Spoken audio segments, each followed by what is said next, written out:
Ertu á leið heim úr vinnu? Stilltu á FM 89,1.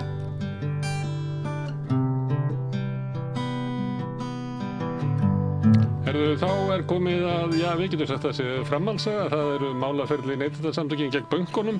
Það var einn kafla lokað í dag og Breki Karlsson, þið töpuðu. Já, það verður bara sést eins og Þetta mál hvað er þetta, annar kafli af 4 eða svo? Já, í þessari hrínu allavega, þá erum við með 4 mál undir. Já. Og þetta væri svo eins og í birtingi, þá kemur svona smá úrdráttur áður en kaflinn byrjar að þessi kafli fjallaði gamla lánaskilmála sem ekki er í gildi lengur en breytilega vexti á verðtryggðum lánum. Já, og dæmt út frá lögum sem ekki er í gildi ennþá, lengur segi ég. Og það var urðu svokölluð lagaskil, það tóku ný lög við árið 2017 og þetta var tekið bara 3 mánuðum áður en að þau tóku gildi og þau gilda gömlu lögin og dæmt eftir þeim í þessum máli. En þið vildu fara í mál út af þessu, þannig að þetta er ekki, þú getur ekki verið svo þjálfari sem segir að þessi leikur skiptir nú aldrei neinu máli? Nei, alls ekki, ég meina við hefðum ekki farið í þetta mál, hefðum ekki talið okkur að hafa rétt fyrir okkur. En ákveðu hafið þið ekki rétt fyrir? Við erum ósammála svo sem dómnum þannig lagað en það þýðir ekki að deila úr þessu. Þýðir ekki að deila við hæstaréttardómarann alls ekki, nei. En við vildum leita, við töldum að lántakendur eldri lána hefðu álíka rétt og í lántakendur lána eftir 2017 og í skilmálunum segir og þarna er verið að takast á aftur eins og í hinum málunum og hinum málunum hvaða heimildir bankarnir hafa til þess að breyta vöxtum. Og í þessum eldri lögum segir að viðmiðin þurfa að vera skýr og hnitmiðuð. Í nýju lögunum segir að þau þurfa að vera skýr, aðgengileg, hlutlæg og unnt að sannreyna. Þannig að það er verið að takast á við svolítið orð semantics eða bara hvað orðin þýða. Og síðan að því að dómararnir Hæstiréttur kemst að þeirri niðurstöðu að skilmálarnir séu skýrir og hnitmiðaðir þá er aftur líka að því það reynir líka á hvort að samningarnir séu ósanngjarnir samkvæmt 37. grein sé samningalaga sem við teljum þó vera en að því að dómarinn kemst að þeirri niðurstöðu að þetta sé skýrt og hnitmiðað hjá þeim þá getur það ekki verið ósanngjarnir skilmálar og á því strandar hjá okkur finnst okkur og á því féll málið. Þannig að fyrra málið að þá hafði verið breytt lögum. Já. Og hver breytti lögunum? Er það frá Evrópu? Já, þetta var bæði þessu lög eru frá Evrópu svo sem. Já, þannig að Evrópa er að gera það verja rétt neytenda gagnvart bönkunum. Já, hann er ríkari núna heldur en var áður. Já. Og Hæstiréttur er ég liggur við að segja, hann er frægur fyrir því að hann tekur ekki endilega upp hagsmuni neytenda, hann er svolítið hagsmuni sterka oft. Já, við sjáum það bara í öllum málunum sem fara til Evrópu og svona sem er náttúrulega áfellisdómur fyrir íslenskt réttarkerfi að við höfum fengið meiri ákúrur heldur en nokkurt annað ríki í Evrópu þannig að okkar dómstólar eru svona frekar þeir eru standa síður með litla manninum Já, ég svo sem veit það ekki ég er bara mín fullering og það er bara byggir að meðal annars á þessu það er rétt og 40 ára reynslu í blaðinu og í þessum málum sem hafa farið fyrir Hæstarétt sem hvað var það vexti og verðbólgu og allt þetta og verðtryggingu það hefur ekki verið dæmt lántakendum í vil en fyrir en í núna 14. október en þannig að þessi orð sem að bætast við lögin til þess að þið unnu málin sem að voru daginn að þau voru, hvaða orð voru það? Að vaxtabreytingaskilmálar þurfa að vera skýrir, aðgengilegir, hlutlægir og unnt að sannreyna og þetta sannreyna og það er ekki hægt að sannreyna eitthvað ef það er eitthvað kerfi sem að bankin er með og ég get aldrei séð þannig það var alveg bara dauðadæmt og meira það þarf þriðji aðili þarf að geta sannreynda þessi Neytendastofa sem var ekki tækt með við fórstæðin sem voru þannig að aukin réttindi neytenda. Þannig að þetta ekkert efnislega öðruvísi heldur en áður var. Það bara eldri lögin náðu ekki að hafa sömu vernd og nýju lögin. Já. Og þar með það búið. En hvaða mál þá eftir hjá okkur? Það 2 mál gegn Landsbankanum sem eru búið að taka til meðferðar í Hæstarétti og við bíðum bara eftir dómi sem ætti þá að falla einhvers staðar milli eftir áramót. Já.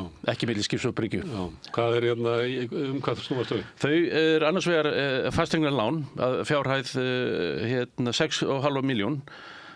Og það sambarilegt máli Íslandsbanka. Það að segja að það mál fór fyrir EFTA-dómstólinn og hlaut sama dóm og niðurstöðu þar. Og síðan eru við með eitt annað mál sem líka svona eldra lán sem var tekið 2006 og greitt upp 2021 sem svona sem skuldabréfalán, ekki fasteignalán. Eitthvað í þeim málum sem öðruvísi en málunum það sem að þið unnu fyrir einhverjum vikum síðan? Náttúrulega, væntanlega þetta mál, eldra málið sem var tekið 2007. Það ætla að svipa á þetta. Það væri óvarlegt að ætla svo. Það væri ekki óvarlegt. En síðan hitt málið gegn Landsbankanum sem væri þá áhugavert að sjá hvernig það fer. Og það eru miklir hagsmunir.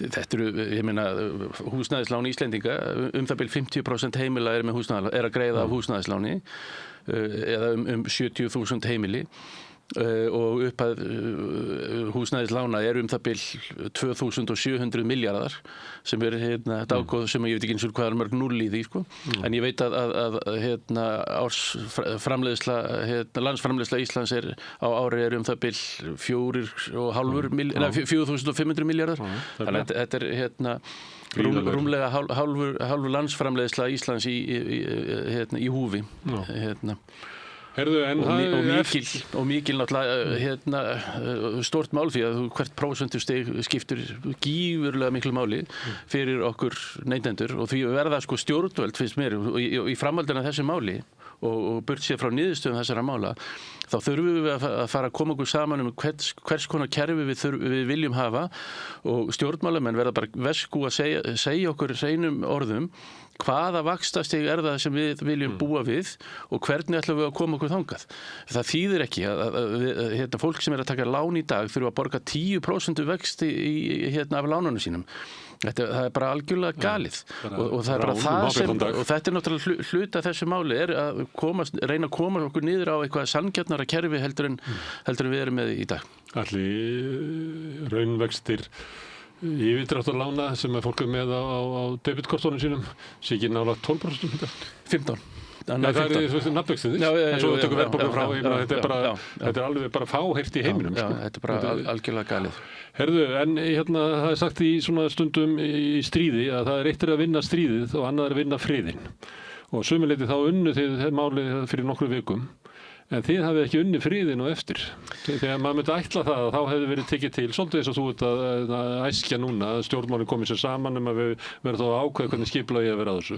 Stjórnmálin gera það ekki, heldur biðu eftir að Seðlabankinn gera það. Seðlabankinn kemur með eitthvað sem ekki margir skildu nákvæmlega hvað var en bankarnir segja bara nei, við höfum ekki áhuga þessu.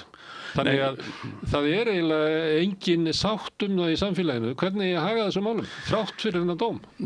Alveg rétt, en við má líka taka til þess við erum að horfa til lengri tíma og öll kurl ekki komin til grafar ennþá. Við erum ennþá, það eru 2 mál, það búið að fella dóm í 2 málum og það eru 2 mál eftir og það má eiginlega svona í kjölfarið af þeim, þá getum við fara að sest niður og reykja þessa friðarpípu saman. Ekki fyrir dómarnir eru komnir? Fyrir dómarnir eru komnir allir 4 og þá höfum við svona yfirsýn yfir það hvernig landslægið og hvernig og þá einhver svona jarðvegur sem við getum farið að byggja út frá og eitthvað sem við getum svona farið að huga því hvernig viljum við sjá húsnæðiskerfið á Íslandi, húsnæðislánakerfið Við erum að bíða því að við fyrir inn í Hæstarétti, segja okkur svona Já, ég meina það er þeirra að túlka lögin. En áhrifin af dómnum voru bara þurrkaðist upp húsnæðis lánamarkaðurinn gríðarlega áhrif sem að dómurinn hafi. Og ég myndi halda að sko stjórnmálin og náttúrulega Seðlabanki líka ættu eiginlega að koma sér saman eitthvað sko, því að þessi óvissa ólíðandi. Já, ég held sko að þetta er bara kannski helmingur af fólki sem eru aðgengi að húsnæðislánum í dag. Helmingurinn af fólki hefur það ekki. Já. Og það, ég meina, hvernig ætla að vera að reka samfélagið þannig? Algjörlega og bæði, það er svo margt í þessu sko, það er náttúrulega bæði húsnæðið mjög dýrt og fjármagnið mjög dýrt og bara ég vorkenni fólki sem þarf að fara inn á húsnæðismarkaðinn í fyrsta sinn í dag sko. Þetta er bara mjög erfitt og jafnvel ómögulegt nema þú hafir eitthvað ríkt bakland sem aðstóðar þig og lyftir undir þér. Liggur það sig ekki að mæla með því að fólk er einið það sko? Já, sömuleyti þá margt sem bendir til algjörs og hátt verð sem birtist meðal annars því að þeir sem eru að selja eru tilbúin að fara að lána inn í þetta sem er ofta enginn en þess að verðið er bara alltaf hátt. Já. Og þannig að þetta er mjög svona varasamur húsnæðismarkaður. Já, það má alveg leiða líkur að því sko að þetta við séum í einhverju svona hámarki og hagfræðingar hafa nú verið að spá því að húsnæðisverð muni ekki hækka og þar með lækka raunvirði á næstu missunum. Þannig að þetta er mikil óvissa. Já, en við þurfum bara... Það er ekki ykkur að kenna það óvissan? Jú, einhverju vilja kenna neytendasamtökunum og segja bara ykkur var nær að láta bankana fara að lögum. Þú hefur fengið að heyra svolítið svoleiðis eftir þetta? Já, það er náttúrulega bara eins og fylgir starfinu sko, að einhverju er sáttir við mann og aðrir ósáttir. En við erum bara, en það má ekki gleyma því að við erum bara að láta bankana fara að lögum. Það er ekkit annað sem við erum að gera.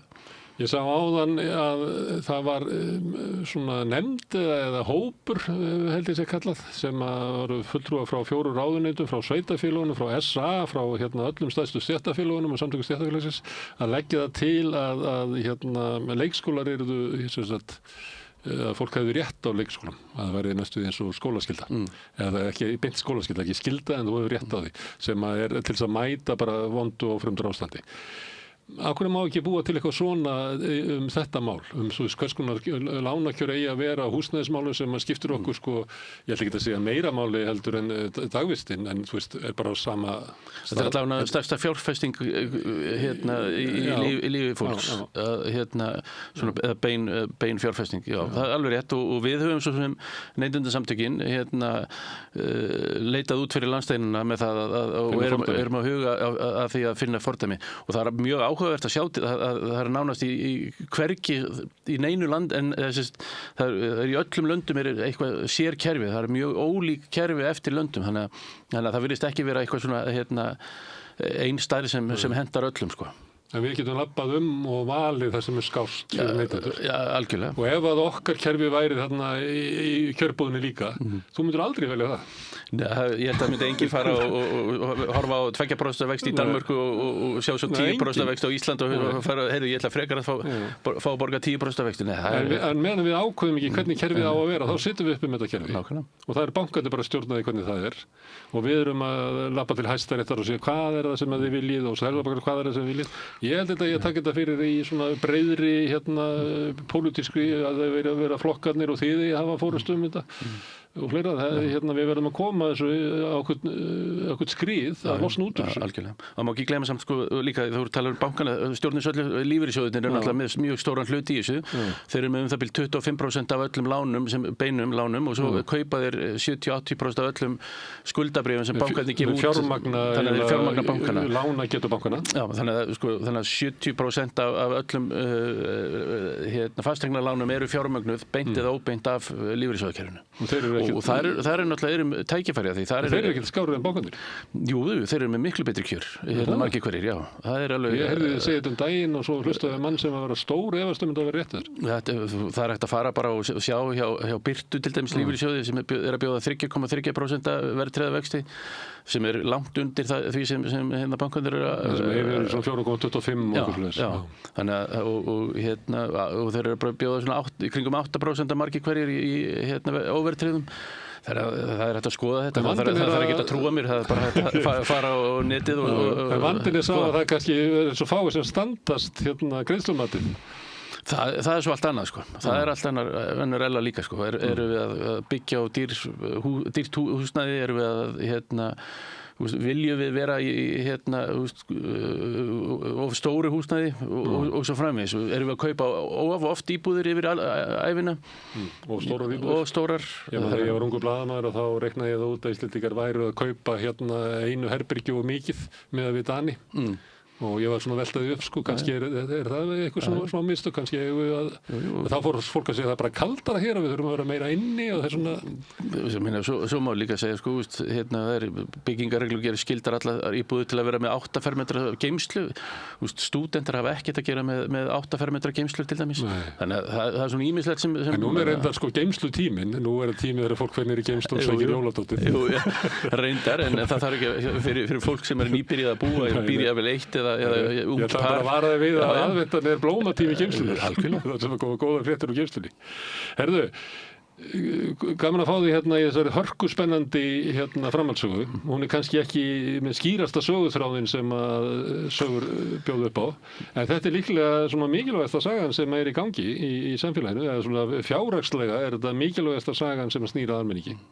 Þannig að það verður gaman að vonandi kemur með góð tíðindi eftir áramót. Já, vonandi. Já, og svo vonandi gerist það sem að þú ert að tala hér í framhaldinu, að það verði eitthvað svona raunverulegur vilji hér til þess að móta einhverja stefnu í húsnæðislánum sem sannarlega vantar í Íslandi. Nákvæmlega. Breki, alltaf gaman að fá þig. Kærar þakkir. Takk sömuleiðis. Herðu, núna ætlum við að snúa okkur allt öðru máli. Hann kemur hérna á eftir, hann Björn Thorlaksson, hann er að tala við mæðgin sem að hafa að segja sögu sem við höfum ofta fjallað hérna í fréttatímanum veikleikana í kerfinu okkar gagnvart þeim börnum sem í miklum vanda. Ég hveti ykkur til þess að staldra við og hlusta á átakamikið viðtal Björns. Öflugur og ódýr auglýsingamiðill 40.000 manns sjá eða heyra þætti samstöðvarinnar í hverri viku. Ef þú vilt auglýsa, sendu póst á samstöðin@samstöðin.is.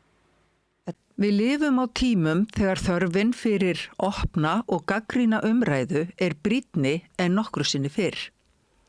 Ég heiti Ólína Kjerúlf Þorvarðardóttir og ég styð og vel samstöðina, sjálfstæðan og óháðan fjölmiðil.